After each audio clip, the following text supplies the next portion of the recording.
If you were a kid in the 90s, you know that Friday nights were for watching TGIF. It was ABC's four sitcom block that ran from 8 o'clock to 10 o'clock every Friday for years and years. Every year around Halloween, they would have special spooky episodes with special themes. Sometimes they'd have cross promotions between the shows, or they'd have fun guest stars that were famous for other shows show up. And yet, Boy Meets World, which was one of its staple shows, actually managed to outdo its own Halloween episode one year with an episode aired in February. This is the story of Boy Meets World, Season 5, Episode 17, and Then There Was Shawn. It's Friday night, and the mood is right. Gonna have some fun, show you how it's done, TGIF. So if you're unfamiliar, TGIF was largely anchored by shows like Full House, Family Matters, Step by Step, Perfect Strangers, all of which were huge hits for the network. By the time Boy Meets World really kind of got it in its rhythm, most of those shows had either concluded, or they'd moved to other networks, or maybe they were starting to wind down. Boy Meets World was one of the shows that kind of rose in prominence to help replace those shows that were leaving, along with other latecomers like Sabrina the Teenage Witch and a few others. Boy Meets World is mostly a teen-focused show. The show follows Philadelphia kid Corey Matthews from the time he's in 6th grade in Season 1 until his sophomore year in college at the end of the final season. He's joined in his adventures by his best friend Sean Hunter and his girlfriend, who, spoiler alert, he eventually marries, Topanga Lawrence. Corey's next-door neighbor in the first season, and actually next-door neighbor to Corey's parents throughout the series, George Feeney, is Corey's teacher or principal or professor or some kind of educator in every season of the series, as much as that's unlikely to actually happen. Mr. Feeney is the single most important adult figure on the show, I would argue even more than Corey's parents. Most of the series concerns Corey kind of navigating growing up, right? The whole idea is that Corey is a kid who is meeting the world for the first time, so he has lots of confusion around social cues and meeting girls and being the less popular friend relative to Sean and having a Brillo head, which is how he describes his haircut. Corey is just kind of an awkward, strange kid, and he's living in a world not made for him, and he's still trying to figure out his place in the world. There's a lot of drama that goes on in the show, especially in the middle seasons, once Corey has kind of grown out of being a young teenager and made himself, I guess, a little bit more comfortable as who he really is. In Season 4, Corey and Topanga have already had to have like a big fight in order to stay together. The show does some weird retconning about how Corey and Topanga met when they were little kids. They've been together ever since. Topanga's parents decide they want to move from Philadelphia out to Pittsburgh, and Corey and Topanga really have to fight to stay together. It works. Topanga sticks around. That's how we get to Season 5. In Season 5, there's a big plot, a few episodes before And Then There Was Shawn, where Corey and Topanga and their whole senior class goes up to a ski lodge for the senior ski trip, and Corey immediately breaks his ankle getting off the bus, and he gets hit on by the lodge's employee, Lauren, played by Linda Cardellini. After that happened, she got a letter to Corey. Corey asks Topanga for permission, essentially, to go see if there's anything there or if he has any feelings for her. Topanga reluctantly says, yeah, if you need to do that, go ahead. When Corey comes back to Topanga, as you are probably guessing, Topanga breaks up with him because, of course, it was kind of a test and a trap. Corey shouldn't have done that. The next few episodes are Corey dealing with the aftermath of his breakup with Topanga, and Sean is also reeling from all this because Sean is Corey's best friend, and I think in a lot of ways one of Topanga's best friends too. And Sean doesn't have the most stable home life. There's a lot of plot lines around Sean not really knowing his dad very well, his mom disappearing a lot. There's a lot going on with Sean's character too. In this particular episode, there are also some minor characters who are pretty important to the plot of the episode. Eric, who is Corey's older brother and a freshman in college. Eric's roommate, who also happens to be Sean's half-brother, Jack, is present as well. And then Sean's on-again, off-again girlfriend, Angela, is around for this episode. They never really make it clear if they're together or not during the course of the episode, but she's also very fundamentally important to the cast here. A few months earlier, Boy Meets World had also put out a Halloween episode that featured guest star Candace Cameron from the show Full House.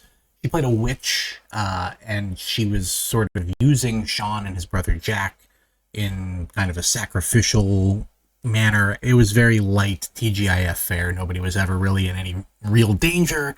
It wasn't very high stakes outside of the scope of that one episode. Melissa Joan Hart, who is the star of Sabrina the Teenage Witch, also makes a little appearance in the tag. But again, the Halloween episode was very low stakes, not that intense of an episode.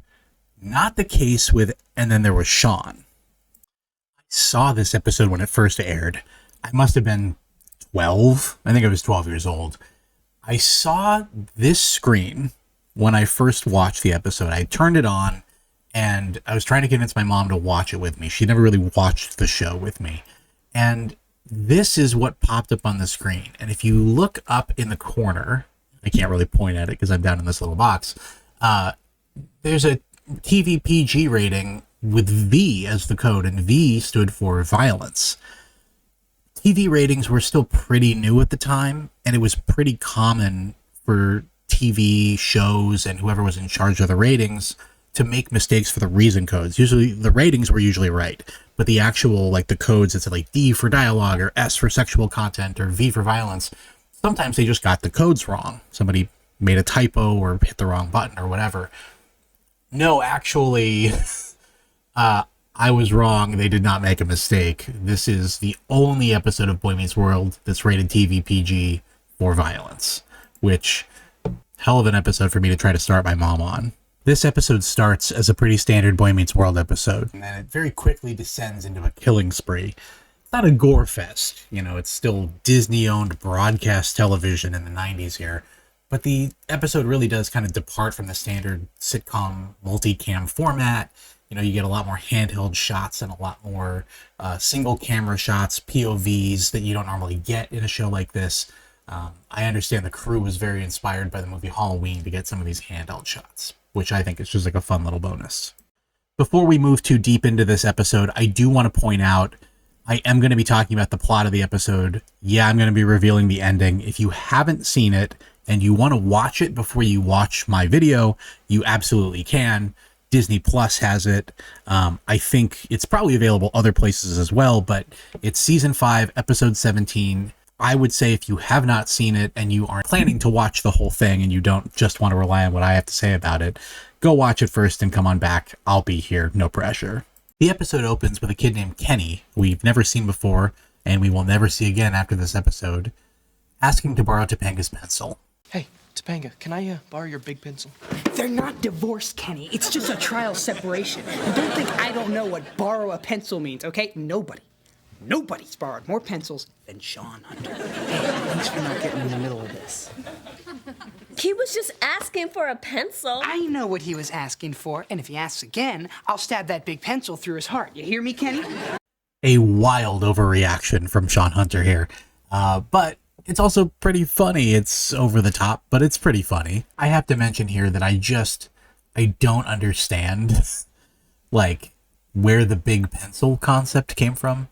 I don't think I ever saw anyone in school with a giant oversized pencil just sitting on their desk. I guess this was just one of those things that when I saw it on TV as a kid, I just thought it was a weird quirk. And it would come up again, and it never did. I don't know. Oh well.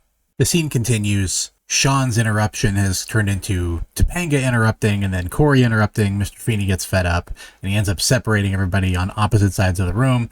And then when the dust kind of settles, we get this little interaction. I'm trying to teach a class here.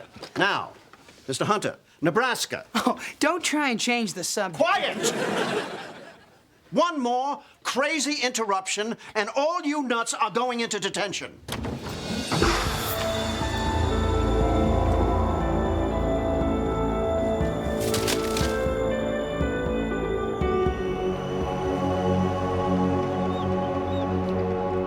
That's it. This episode really kind of catches you off guard, and it's so strange. Like, I remember watching this when I was younger, and watching it back now as an adult, it is absolutely wild to, like, feel your heart drop when you see that terrifying janitor walk in the room. Like, all of a sudden, you're like, oh, this is not a normal episode of Boy Meets World. What is happening here? At any rate, in an attempt to show us that, in fact, the kids do get detention, this happens. I didn't think seniors still got detention. They do when they act like 2-year-olds. They do when they act like 2-year-olds. It's just one of the funnier moments in the episode. I don't know why. That little thing just kills me. Corey's weird impression. He doesn't do that to Feeney at all throughout the entire show, but he does it there. So the gang is now in detention. They all get stuck. Feeney basically says, somebody's watching you even if I'm not in the classroom, and he leaves the room. Shawn announces that he is, if he's going to be stuck in detention, going to go to his locker to get his cheese product. They discover the door is locked, and then our weird janitor friend returns.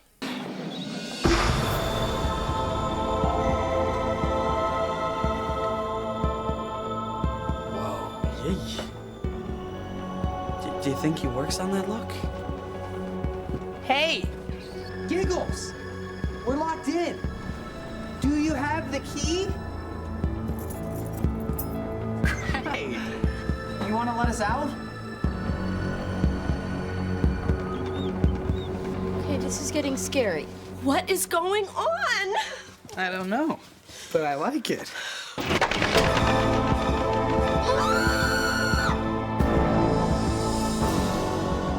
No, I don't like it as much. Just a crazy scene. Like, you think for a moment maybe it's just that one weird moment with the janitor, and the janitor comes back, and, you know, we're getting these little jokes, but it's really just dark, dark, dark in tone. You know, it's kind of a wild shift for a TGIF show. So they're all questioning each other. Who would do this? Why is this happening? And Shawn and Corey come to the conclusion that it must be Mr. Feeney, and they must be doing it to teach them all a lesson. Pay attention or you'll die. And Angela objects, saying, well, that doesn't make any sense. So Shawn gives her a little explanation. This doesn't make any sense. It does if you've seen as many horror films as I have. This is classic. The locked door, the scary janitor, the bloody warning, and our soon-to-be first victim. Me? Why me? Well, Kenny, it's certainly not going to be any of us. What do you think? One of my favorite jokes in the whole series. The most fourth wall breaking joke I've ever heard in my entire life. Of course it's not us. We're the main cast, Kenny. What were you thinking? All right. You're the horror film expert. What's that? That's the sound of our beating hearts. It signifies our heightened fear and the fact that something horrible is about to walk in that door right now. Hidey-ho! And in walks Jack and Eric, Corey's brother Eric, Shawn's half-brother Jack. The comic relief, I guess you could say, of this episode, although this whole episode is pretty goofy. Keep in mind that Eric said Heidi-ho when the door opened. It's yet another reference coming up. Did you guys see Feeney out there? Nope, not a soul. Actually, it was kind of creepy. Why creepy? Why is it creepy? Why'd you say creepy? Why creepy? I think it had something to do with that janitor. I knew it. See, we were finished playing, went into the locker room to change, and there he was pushing his squeaky bin, emptying the wastebaskets. Well, that's not so creepy. Oh, and there was blood coming out of the showers. How was the pressure? Oh, really good. Really? Got all the Showers. This is straight out of that horror film classic, Blood in the Showers. Yet another line. This is one of those lines where they didn't add the laugh track on the line. I think it's like one of the funnier jokes in this. It's such a Scream parody. Like, this is so Scream. And it's very well done, and yet the editors didn't want to emphasize it for whatever reason. I find that very interesting. No, this isn't the janitor. This is the work of a diabolical master villain. Feeney. Absolutely Feeney. I just feel so bad that Kenny has to be the first to die. I really wish you'd stop saying that. So what do you think Feeney's trying to do? I think that he knows we're too old for detention to scare us like it did when we were little kids, right? So he's turned this school into a total chamber of horrors. Dr. Feeney's House of Terror. doesn't scare me. Nothing scares me. And Topanga doesn't belong to your best friend, Cora, anymore. And if I want to borrow a pencil from her, I will. And what are you gonna do about it?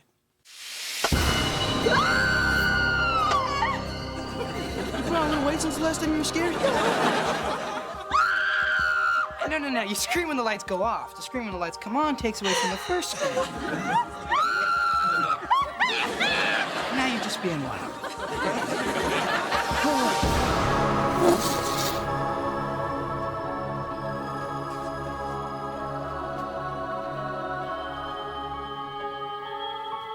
We'll always remember he was that tall. Oh my gosh! They killed Kenny! Okay, so there was a lot that was happening in that scene.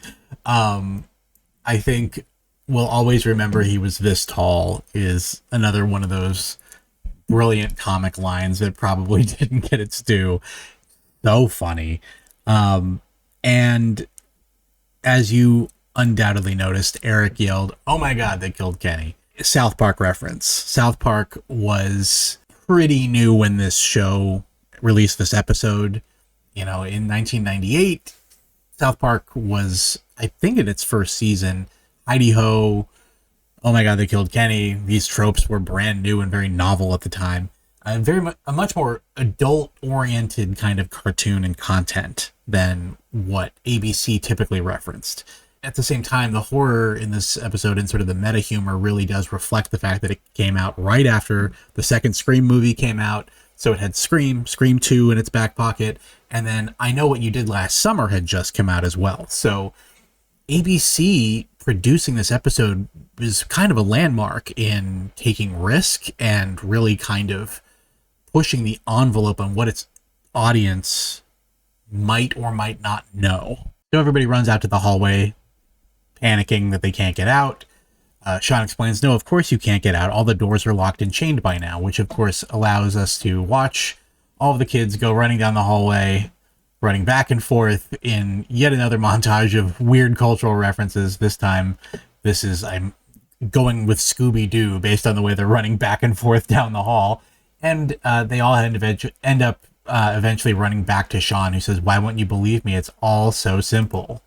And Shawn really is kind of the connoisseur of horror movies in this episode, and he really is kind of the voice of the logic behind the episode.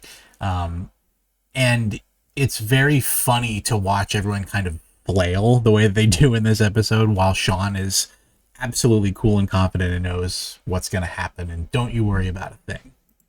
Oh, yeah? Well, then what's gonna happen next? First, there'll be some strange shrouded figure creeping behind us that none of us will see. Then the lights will flicker, and Feeney will pop up and reveal his master plan to us. Here's a knife, here's a gun, there'll be fun for everyone. Death is on the menu tonight. Mr. Feeney, I have got to hand it to you. You have really outdone yourself this time. I mean, killing Kenny, obvious choice, but the pencil, George, I mean, that was genius. I knew it was you all along. What's the big lesson? What were you trying to teach us? Oh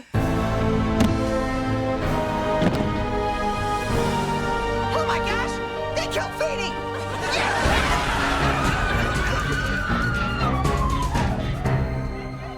I was wrong. And now we're really starting to kind of get into the meat of this episode. Shawn is wrong, and we're actually not clear who the killer is. After they find Feeney's body, everyone goes back into the classroom to kind of regroup and try to figure out what to do next. And while they're in the classroom panicking, they hear the squeaky bin of the janitor come rolling down the hallway, and everyone's freaking out, as you might imagine. And they have a brief conversation. They're all terrified, but they realize fairly quickly that the janitor isn't around because the janitor is, in fact, in the bin. And Shawn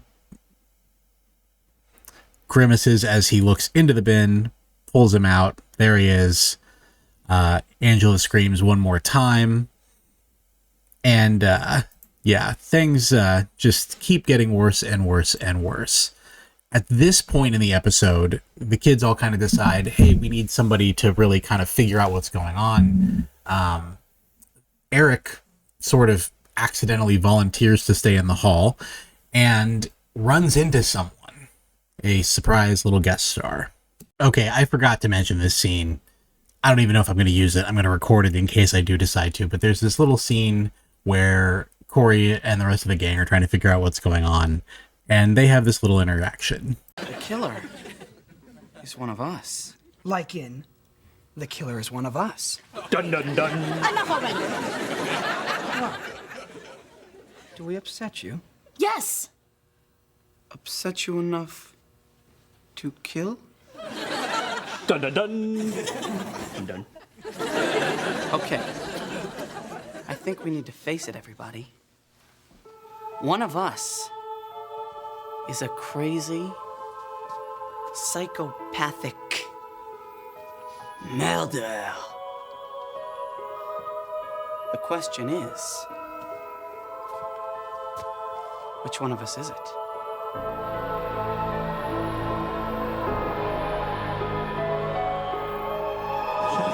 What is Eric doing? Why did Corey say murderer like he's doing a bad Hercule Poirot impression? It's wild. It is just absolutely wild. Okay, back to what I was saying before. Eric is going to stay in the hallway and bump into somebody. Dun dun dun. Dun dun dun. Dun dun. Excuse me. Killer! Killer! You're the killer!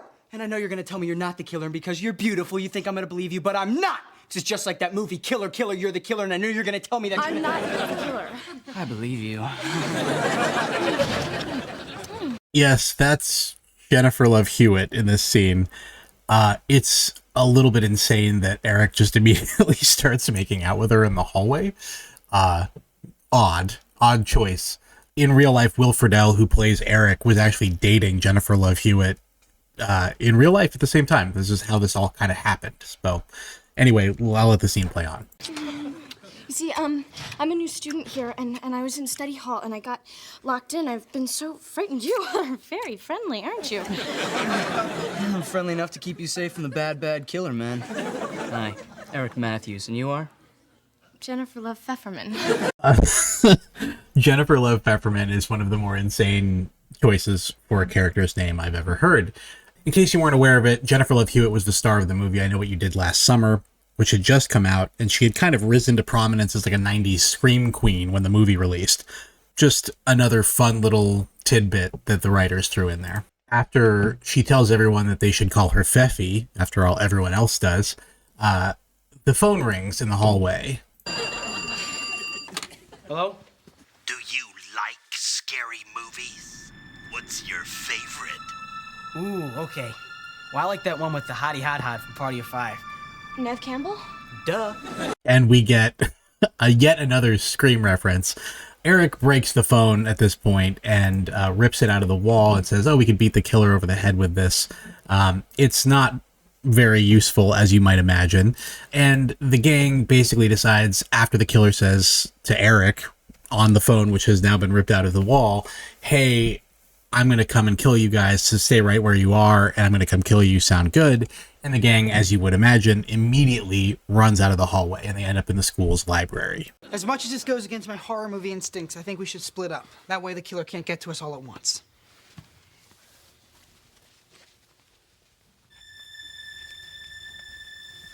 You know, I don't understand why anyone would do this to us.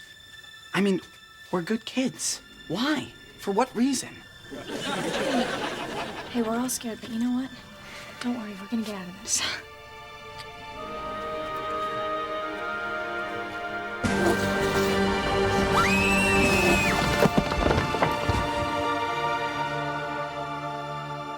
Pfeffy! I'll save you! Oh, it's too late. I think I know who the killer is. Oh, save your breath, Pfeffy. There'll be plenty of time for that later. Eric, I'm dying.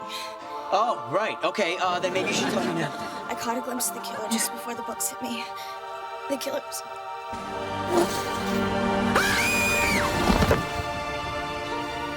And the killer immediately gets back to work killing Pfeffy and Eric. Piles of books dumped on top of them. I find this very funny because, yeah, you can get killed by getting hit in the head with books. This doesn't seem like enough, even in 2 shots to Pfeffy. Okay, sure, great. You got to do something here. So, anyway, we're getting into the end of the scene. I got to go back. Let's continue here. Eric! Pfeffy! Eric! Oh, he was my friend. My roommate. I didn't really know her. He paid half the rent. Now I can't afford to live in my apartment anymore.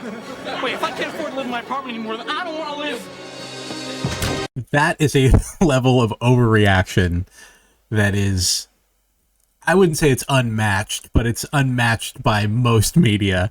If I can't afford to live in my apartment anymore, I don't want to live is one of the wildest sentences I've ever heard anyone say. It's reminding me actually of the movie Top Secret, where the guy sneezes, looks into his hands, and jumps out the window. Each of us, in his own way, must learn to deal with adversity in a mature and adult fashion.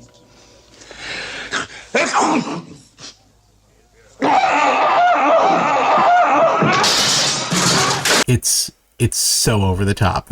Anyway, moving on. Wait! Shawn is still your roommate. Together, you can make the rent. Oh, yeah. Okay. Let's go back inside now. Thanks.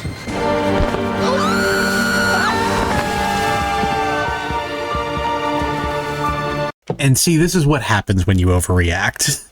You climb out onto a window ledge and you panic and you have to get talked back down, and sometimes there's a killer ready to push you out the window.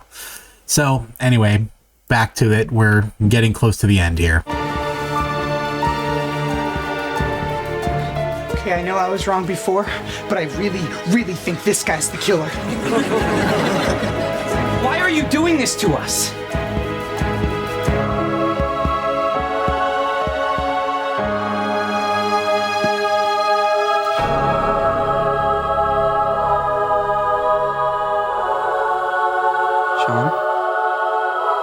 And a wild conclusion to this little saga. Shawn was the killer, everybody. Yikes. Shawn? Hey, Shawn. Corey. You fell asleep. Fanny's looking at you like he's gonna kill you. And we reached the conclusion of the episode, more or less. The rest of the episode plays out. Shawn explains why he was killing everyone, although, I mean, it was in his dream. Clearly, this wasn't really what was happening. But he apologizes. It's his fault. We've been fighting. It's, you know, I'm the one to be blamed for this. And Mr. Feeney lets everybody go, although a shrouded figure kind of scoots out of the classroom after everybody else leaves, implying that maybe we're in a dream within a dream or something. I don't know. But that's basically the end of the episode. There is a little ending tag where Mr. Feeney is dreaming that his students are all really good students, which, of course, in real life, they're not. Shawn tells him that Nebraska's principal export is tortillas.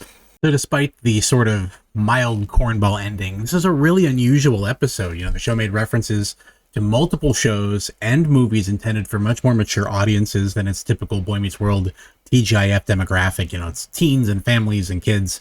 You know, South Park was widely reviled by parents at the time for its crudeness, inappropriate behavior. You know, the sense of humor was deemed to be sort of culturally abhorrent at the time. It kind of still is, I guess, but at the time it was much more scandalous to be watching South Park or to let your kids watch South Park. A lot of the slasher movies were widely known by kids. You know, kids knew who Freddy Krueger was too, and, you know, Jason. It was like, you knew who these characters were and you knew about the movies, but the target audience for ABC's shows most likely would not have seen any of these movies. They were aware of the cultural trappings, perhaps, but they didn't have the rest of the information.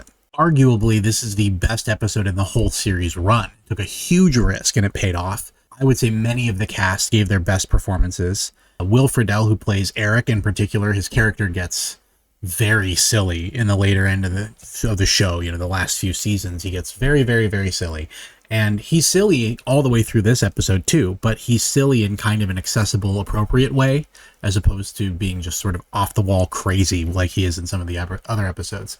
Angela, played by Trina McGee, she does an incredible job as the sort of resident scream queen.